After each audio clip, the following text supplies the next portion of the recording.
Hello বন্ধুগণ, আমি সাধনার নতুন একটা ঝাঁকানাকা রেসিপিতে তোমাদের সবাইকে স্বাগত জানাই। হালকা খিদে পেলে আটা আর আলু দিয়ে এই আলুর টফিগুলো খুব সহজে বানিয়ে নিতে পারবে। বানানো যেমন সোজা, খেতেও তেমন টেস্টি হয়। তো রেসিপিটি বানানোর জন্য প্রথমে একটা মিক্সিং বোলের মধ্যে আমি 1 কাপ দিয়ে দিলাম আটা। তারপর আমি আটার মধ্যে দিয়ে দেবো 1 কাপ পরিমাণে ময়দা। আজকের এই স্ন্যাক্সগুলো আমি আটা আর ময়দা মিশিয়ে করছি। তবে তোমরা চাইলে কিন্তু শুধু আটা দিয়েও বানাতে পারো, আবার চাইলে কিন্তু শুধু ময়দা দিয়েও বানাতে পারো, তাতে কোনো সমস্যা নেই। তবে আটা আর ময়দা মিশিয়ে করলে রেসিপিটা খেতে বেশি টেস্টি হবে। দিয়ে দিলাম স্বাদ মতো লবণ আর 2 চিমটির মতো দিয়ে দিলাম একটু চিনি। একদমই অল্প পরিমাণে দেখো দিয়ে দিলাম একটু কালো জিরে। একটু কালো জিরে দিলে খেতে কিন্তু দারুণ লাগবে। তার সাথে দেখো অল্প পরিমাণে দিয়ে দিলাম একটু জোয়ান বা আজওয়াইন। এবারে আমি এর মধ্যে দিয়ে দেবো 3 থেকে 4 চামচের মতো ঘিটাকে আমি একটু গলিয়ে নিয়েছি। ঘিয়ের পরিবর্তে তোমরা সাদা তেল দিয়েও বানাতে পারো, তবে যদি একটু ঘি দিয়ে বানানো হয় খুব সুন্দর টেস্ট হবে, সাথে সাথে ঘ্রাণটাও কিন্তু দুর্দান্ত হবে। তবে তোমরা চাইলে কিন্তু ঘি আর সাদা তেল মিশিয়েও বানাতে পারো, তাতেও কিন্তু কোনো সমস্যা নেই। এবারে সমস্ত শুকনো উপকরণগুলোকে খুব ভালো করে এইভাবে একটু মেখে নিতে হবে। আটা আর ময়দার এই মিশ্রণটা যতক্ষণ না এরকম একটু ভিজে ভিজে হয়ে যাচ্ছে আর হাতের মধ্যে মুঠো পাকালে এরকম মুঠো পাকিয়ে আসছে, ততক্ষণ অবধি খুব সুন্দর করে মেখে ময়াম দিতে হবে। ময়ামটা যত ভালোভাবে দেয়া হবে আলুর টফিগুলো কিন্তু ততটাই একদম মুচমুচে আর খাস্তা তৈরি হবে। তো তারপরে এর মধ্যে অল্প অল্প করে নর্মাল জল দিয়ে খুব সুন্দর করে চেপে চেপে ঠেসে ঠেসে মেখে একটা ডো বানাতে হবে। একবারে কিন্তু বেশি জল দেওয়া যাবে না, তাহলে ডোটা কিন্তু বেশি নরম হয়ে যাবে। অল্প অল্প করে জল দিয়ে মেখে ঠিক এরকম একটা টাইট ডো আমাদের বানাতে হবে। খুব সুন্দর করে চেপে চেপে ঠেসে ঠেসে একটা টাইট ডো দেখো বানিয়ে নিলাম। এবারে ডোয়ের উপরে সামান্য পরিমাণে একটু সাদা তেল এভাবে লাগিয়ে রেখে দেবো, তাহলে উপরটা কিন্তু শুকিয়ে যাবে না, একদম সফট থাকবে। তো একদমই সামান্য পরিমাণে একটু সাদা তেল খুব ভালো করে দেখো ডোয়ের উপরে লাগিয়ে নিলাম। এবার একটু ঢাকা দিয়ে 10 মিনিটের জন্য রেস্টে রেখে দেবো। ততক্ষণে ডোটা কিন্তু খুব সুন্দরভাবে সেট হয়ে যাবে। তো তারপরে দেখো আলুর টফি বানাবো, আলু তো অবশ্যই লাগবে। এখানে আমি 3টে মিডিয়াম সাইজের নতুন আলুকে খুব সুন্দর করে সেদ্ধ করে খোসা ছাড়িয়ে রেখেছিলাম। তো এখন এই সেদ্ধ করা আলুগুলোকে হাতের সাহায্যে খুব ভালো করে এভাবে চেপে চেপে একটু ম্যাশ করে নিতে হবে।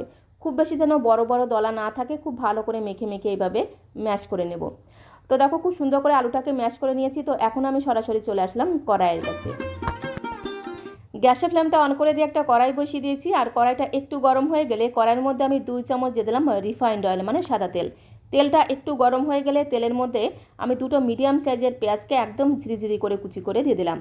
পেঁয়াজটাকে খুব ভালো করে নেড়েচেড়ে একটু হালকা লালচে করে ভেজে নিতে হবে। খুব বেশি যে লালচে করে ভাজতে হবে সেরকম কোনো ব্যাপার না। গ্যাসের ফ্লেমটা মিডিয়ামে রেখে পেঁয়াজটাকে দেখো এরকম করে একটু হালকা লালচে করে ভেজে নিতে হবে। পেঁয়াজের মধ্যে যখন এরকম একটা হালকা সোনালি রং ধরবে তখন আমি এর মধ্যে দিয়ে দেবো কাঁচা লঙ্কা কুচি। এখানে আমি 3টে কাঁচা লঙ্কাকে একদম ঝিরিঝিরি করে কুচি করে দিয়ে দিলাম। ঝালের পরিমাণটা তোমরা যে যেমন ঝাল খেতে পছন্দ করবে সে অনুসারে এখানে কাঁচা লঙ্কা কুচিটা অ্যাড করে দেবে। কাঁচা লঙ্কাটাকে একটু হালকা করে নেড়েচেড়ে ভেজে নেব। তো কাঁচা লঙ্কাটাকে একটু হালকা করে নেড়েচেড়ে ভেজে নেওয়ার পরে এর মধ্যে আমি দিয়ে দেবো 1 কাপ পরিমাণে মটরশুঁটি। মটরশুঁটি বা কড়াইশুঁটিগুলোকে আমি আগে থেকে সেদ্ধ করে বেছে রেখেছিলাম। তো এখানে আমি 1 কাপ পরিমাণে দিয়ে দিলাম কড়াইশুঁটি। কড়াইশুঁটিগুলোকে খুব ভালো করে খুন্তি দিয়ে একটু নেড়েচেড়ে মিশিয়ে নেব। আর এইভাবে খুন্তি দিয়ে একটু চেপে চেপে কড়াইশুঁটিগুলোকে একটু ম্যাশ করে নিতে হবে। যেহেতু কড়াইশুঁটিগুলো আগে থেকে খুব সুন্দর করে সেদ্ধ করা আছে, তো এইভাবে একটু চেপে চেপে ম্যাশ করে নিলেই দেখবে কড়াইশুঁটিগুলো কিন্তু খুব সুন্দরভাবে ম্যাশ হয়ে যাবে। দেখো কত সুন্দর মিশে গেছে। গ্যাসের ফ্লেমটা মিডিয়ামে রেখে 2 মিনিট সময় ধরে খুব ভালো করে দেখো নেড়েচেড়ে এইভাবে কড়াইশুঁটিটাকে একটু মিশিয়ে নিলাম। তো তারপরে আমি এর মধ্যে দিয়ে দেবো স্বাদ মতো লবণ। দিয়ে দিলাম একদমই অল্প পরিমাণে একটু হলুদের গুঁড়ো, তার সাথে দিয়ে দেবো একটু গোলমরিচের গুঁড়ো। একটু গোলমরিচের গুঁড়ো দিলে আলুর এই টফিগুলো খেতে কিন্তু দারুণ টেস্টি হবে। তার সাথে খুব সুন্দর একটা রঙের জন্য দিয়ে দিলাম একদমই অল্প পরিমাণে একটু কাশ্মীরি লাল লঙ্কার গুঁড়ো। তার সাথে 1 থেকে 2 চিমটির মতো দিয়ে দিলাম একটু চিনি। একটু চিনি দিলে এই পুরটা খেতে কিন্তু দারুণ টেস্টি হবে। সমস্ত গুঁড়ো মশলাটা খুব ভালো করে কড়াইশুঁটির সাথে একটু মিশিয়ে নিতে হবে। আর এই আলুর টফির মধ্যে যদি এইভাবে একটু কড়াইশুঁটি খুব ভালো করে ম্যাশ করে দেওয়া হয় খেতে কিন্তু দারুণ টেস্টি হবে। তো মিনিটখানেক সময় ধরে সমস্ত গুঁড়ো মশলাটাকে দিয়ে এই কড়াইশুঁটির সাথে খুব ভালো করে দেখো একটু রান্না করে নিয়েছি। তো এখন আমি এর মধ্যে দিয়ে দেবো সেদ্ধ করা আলু। 3টে মিডিয়াম সাইজের আলুকে খুব সুন্দর করে সেদ্ধ করে ম্যাশ করে রেখেছিলাম। তো সেদ্ধ করা আলুটাকে দিয়ে খুব ভালো করে কড়াইশুঁটির সাথে একটু মিশিয়ে নিতে হবে। আর আলুর পুরের মধ্যে যদি এভাবে একটু কড়াইশুঁটি দিয়ে পুরটা তৈরি করা হয় তাহলে আলুর টফিগুলো খেতে আরও বেশি টেস্টি হবে। গ্যাসের ফ্লেমটা মিডিয়ামে রেখে জাস্ট 2 থেকে 3 মিনিট সময় ধরে একটু নেড়েচেড়ে রান্না করে নিতে হবে। পুরটাকে দেখো 2 থেকে 3 মিনিট সময় ধরে খুব ভালো করে একটু নেড়েচেড়ে রান্না করে নিয়েছি। আর সবশেষে আমি এর মধ্যে সামান্য কয়েকটা উপকরণ মেশাবো, যার কারণে কিন্তু এই পুরের স্বাদ আর গন্ধ দ্বিগুণ বেড়ে যাবে।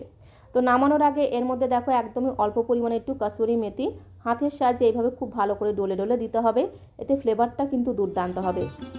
তো তারপরে আমি এর মধ্যে হাফ চামচ দিয়ে দেবো ভাজা মশলা। এর মধ্যে আছে গোটা জিরে, ধনে, তেজপাতা, শুকনো লঙ্কা একসাথে শুকনো কড়াইতে দিয়ে একটু হালকা করে ভেজে গুঁড়ো করে রেখেছিলাম।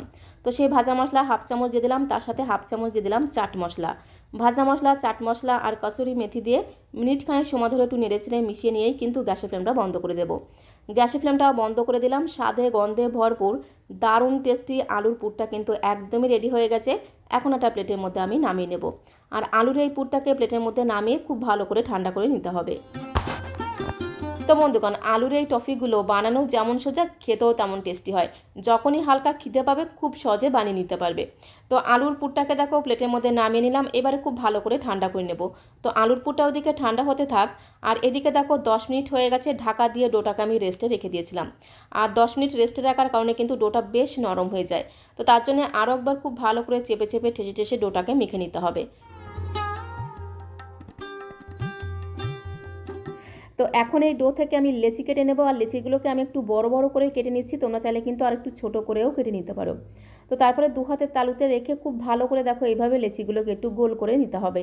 তো এখন এই লেচিগুলোকে আমি একটু বেলে নেব। তার জন্য দেখো একটা বেলুন চাকি নিয়েছি। বেলুন চাকিতে একদমই সামান্য পরিমাণে একটু ময়দা আমি ছড়িয়ে দিলাম। ময়দা না দিয়েও কিন্তু খুব সহজে বেলে নেওয়া যাবে। তো এবারে একটা করে লেচি নিয়ে খুব ভালো করে এইভাবে একটু ময়দার সাথে কোট করে নেব। তারপরে একটা বেলনি দিয়ে খুব সুন্দর করে বেলে বেলে একটা বড় সাইজের রুটি আমি তৈরি করে নেব। এই রুটিটা খুব বেশি মোটা হবে না, কিন্তু একদমই পাতলা করে বেলে নিতে হবে। তো দেখো বড় সাইজের একটা রুটি আমি বেলে নিয়েছি, আর একদমই কিন্তু পাতলা করে বেলতে হবে, তাহলে আলুর টফিগুলো কিন্তু একদম মুচমুচে আর খাস্তা তৈরি হবে। তো তারপরে দেখো আমি একটা স্টিলের গ্লাস নিয়েছি। গ্লাসের সাহায্যে এইভাবে একটু হালকা করে প্রেস করে করে রুটিটাকে একটু গোল গোল করে কেটে নেব। এতে কি হবে, প্রত্যেকটা টফি একই রকম সাইজের দেখতে হবে, দেখতেও সুন্দর লাগবে, আবার খাওয়ার আগ্রহটাও কিন্তু অনেকটাই বেড়ে যাবে। এইভাবে একটু হালকা করে প্রেস করলে দেখো কত সুন্দর গোল গোল তৈরি হয়েছে। প্রত্যেকটা কিন্তু একই রকম সাইজের হয়েছে। আর এক্সট্রা যে ডোটা আছে এটা দিয়ে আবারও আমরা লেচি তৈরি করে আবারও কিন্তু এইভাবে স্ন্যাক্স তৈরি করে নেব। তো দেখো কত সুন্দর একদম ছোটো ছোটো তৈরি হয়েছে, যার কারণে টফিগুলো একদম ছোটো ছোটো তৈরি হবে, দেখতে কিন্তু দারুণ লাগবে। তো এখন আমি এর মধ্যে আলুর পুর ভরে নেব। আলুর পুরটাও দেখো খুব সুন্দরভাবে ঠান্ডা হয়ে গেছে। একেবারেই কিন্তু ঠান্ডা করে নিয়ে তারপরে কিন্তু পুরটাকে ভরতে হবে। একদমই অল্প অল্প করে আলুর পুর নিতে হবে, আর পুরটাকে এইভাবে একটু শেপ তৈরি করে নিতে হবে। খুব সুন্দর করে একটু লম্বাটে শেপ তৈরি করে সাইড থেকে এইভাবে একটু ভাঁজ করে দিতে হবে। এভাবে একটু ভাঁজ করে দিলেই দেখবে কত সুন্দর কিন্তু ভাঁজগুলো লেগে থাকবে, একটু কিন্তু খুলে যাবে না। যদি দেখো যে ভাঁজগুলো খুলে যাচ্ছে, তাহলে সাইড থেকে সামান্য পরিমাণে জল দিয়ে একটু লাগিয়ে নেবে, তাহলে দেখবে ভাঁজগুলো খুব সুন্দরভাবে লেগে থাকবে। তো দেখো এইভাবে দুই মাথাকে ধরে মুখগুলোকে খুব সুন্দর করে একটু চেপে চেপে আটকে দেবো, যাতে ভেতর থেকে পুরটা বাইরে বেরিয়ে না আসে। তো তারপরে দুই মাথা ধরে এইভাবে একটু মুড়ে দিতে হবে, তাহলে দেখবে একদম ছোটো ছোটো লজেন্স বা টফির মতো দেখতে লাগবে। বাচ্চারা তো ভীষণ পছন্দ করবে, সাথে সাথে বড়রাও কিন্তু একদম চেয়ে চেয়ে খাবে। যখনই হালকা খিদে পাবে একদম ঝটপট করে বানিয়ে নেওয়া যায়, খেতেও কিন্তু অসাধারণ টেস্টি হয়। ঠিক একই রকমভাবে আরও একটা তোমাদের তৈরি করে দেখাচ্ছি। এইভাবে অল্প অল্প করে আলুর পুর নিয়ে আলুর পুরটাকে একটু লম্বাটে শেপ তৈরি করে নিতে হবে। তারপরে সাইড থেকে তোমরা চাইলে কিন্তু একটু জলও লাগিয়ে নিতে পারো, তাহলে ভাঁজগুলো খুব সহজে লেগে থাকবে। তো তারপরে দেখো এইভাবে একটু মুড়ে নিতে হবে, আর দুই মাথাকে ধরে এইভাবে একটু টুইস্ট করে দিতে হবে। একটুখানি এইভাবে মুড়ে নিলেই কিন্তু একদম ছোটো ছোটো টফির মতো তৈরি হবে। বানানো কিন্তু ভীষণ সহজ, একবার দেখলে যে কেউ বানিয়ে নিতে পারবে।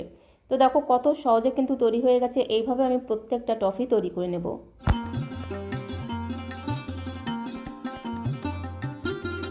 তো দেখো একে একে বেশ অনেকগুলো টফি আমি তৈরি করে নিয়েছি। আর এইভাবে টফিগুলোকে তৈরি করে একটা এয়ারটাইট কন্টেনারে ভরে রেখে দিলে যখনই হালকা হালকা খিদে পাবে, ঝটপট করে কন্টেনার থেকে বের করে গরম গরম ভেজে খেতে কিন্তু দারুণ লাগে। খুবই অল্প সময়ের মধ্যে ভেজে নেওয়া যায়, খেতেও কিন্তু অসাধারণ টেস্টি হয়। টফিগুলোকে ভেজে নেব, তার জন্য কড়াইতে আগে থেকে বেশ কিছুটা সাদা তেল আমি গরম হতে বসিয়ে দিয়েছিলাম। আর তেলটা যখন খুব ভালো মতো গরম হয়ে যাবে, গ্যাসের ফ্লেমটা মিডিয়াম টু লো করে দিতে হবে। তারপরে একে একে বেশ কয়েকটা টফি আমি গরম তেলের মধ্যে দিয়ে দেবো। যতগুলো টফি ধরবে ততগুলো প্রথমে দিতে হবে, আর সঙ্গে সঙ্গে কিন্তু টফিগুলোকে উল্টানো যাবে না। গ্যাসের ফ্লেমটা মিডিয়াম টু লোতে রেখে 2-3 মিনিট এইভাবে রেখে দিতে হবে। যখন একটা পিঠ একটু ভাজা হয়ে যাবে তখন উল্টে দিয়ে বাকি পিঠগুলো ভেজে নিতে হবে। তো বন্ধুগণ, আজকে আমি তোমাদের সাথে আটা আর আলু দিয়ে দারুণ টেস্টি একটা টফি রেসিপি শেয়ার করলাম। বানানো যেমন সোজা, খেতেও তেমন টেস্টি হয়। রেসিপিটি ভালো লাগলে এই পদ্ধতিতে একবার টফি বানিয়ে খেয়ে দেখতে পারো। বাড়ির ছোট থেকে বড় সবাই দেখবে একদম চেয়ে চেয়ে খাবে। খেতে জাস্ট অসাধারণ টেস্টি হয়। তো গ্যাসের ফ্লেমটা মিডিয়াম টু লোতে রেখে বেশ কিছু সময় ধরে দেখো আমি টফিগুলোকে ভেজে নিয়েছি, আর এইরকম করে একটু লাল লাল করে ভেজে নিতে হবে। লাস্টের দিকে গ্যাসের ফ্লেমটা মিডিয়াম করে দিয়ে একটু ঝাঁকানাকা করে নেড়ে ছেড়ে টফিগুলোকে ঝটপট করে ভেজে তুলে নিতে হবে। তাহলে দেখবে টফিগুলো একদম মুচমুচে আর খাস্তা তৈরি হবে, খেতে অসাধারণ লাগবে। তো দেখো টফিগুলো আমি ভেজে নিলাম, এবারে খুব সুন্দর করে তেল ছেঁকে ছেঁকে একটা প্লেটের মধ্যে আমি তুলে নেব। এইরকম সব সুন্দর সুন্দর নতুন নতুন আর সহজ সহজ রেসিপি পেতে চ্যানেলটিকে অবশ্যই সাবস্ক্রাইব করে দেওয়ার অনুরোধ রইল। তাহলে যখন এরকম সুন্দর সুন্দর নতুন নতুন রেসিপি আপলোড করব, সঙ্গে সঙ্গে নোটিফিকেশন আগে তোমার কাছে পৌঁছে যাবে। তো দেখো টফিগুলোকে ভেজে একটা প্লেটের মধ্যে আমি তুলে নিলাম। একটি টফি তোমাদের ভেঙে দেখিয়ে দেবো, তাহলে তোমরা বুঝতে পারবে টফিগুলো কতটা মুচমুচে আর খাস্তা তৈরি হয়েছে।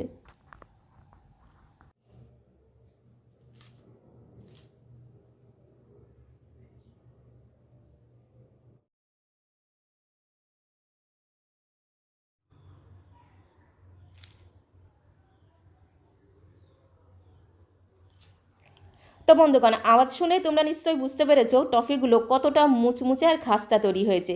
এইভাবে আমি সবগুলো টফি ভেজে নেব, আর এর সাথে থাকে যদি টমেটো সস, তাহলে তো কোনো কথাই নেই, পুরোপুরি জমে যাবে।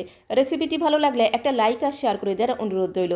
তো আজকের মতো এই পর্যন্ত, সবাইকে অসংখ্য ধন্যবাদ।